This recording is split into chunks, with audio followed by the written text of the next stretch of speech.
গাজওয়াতুল হিন্দ হল রাসূল সাল্লাল্লাহু আলাইহি ওয়াসাল্লাম এর বলা একটি ভবিষ্যৎবাণী, যা হাদিসে উল্লেখিত হয়েছে।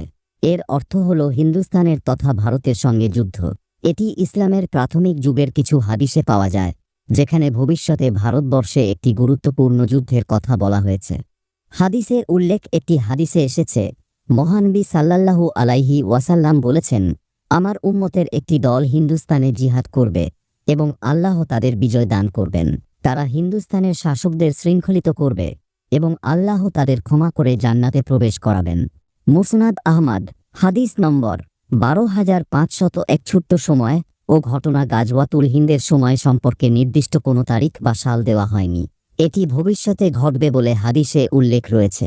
তবে ইসলামের ইতিহাস ও তাফসির বিদদের মতে এই যুদ্ধ সম্ভবত দাজ্জাল ও কিয়ামতের আগে কোনো বড় ঘটনা হতে পারে। মুসলমানদের করণীয় গাজওয়াতুল হিন্দের বিষয়ে আল্লাহর সিদ্ধান্তের প্রতি ঈমান রাখা এবং ইসলামের শিক্ষা অনুযায়ী প্রস্তুত থাকা আমাদের দায়িত্ব। তবে এটি নিয়ে অতিরিক্ত চিন্তিত বা উদ্বিগ্ন হওয়া দরকার নেই। কুরআন ও সুন্নাহর নির্দেশনা মেনে চলাই সর্বোত্তম কাজ। আপনার যদি আরও নির্দিষ্ট কোনো প্রশ্ন থাকে, জানাতে পারেন।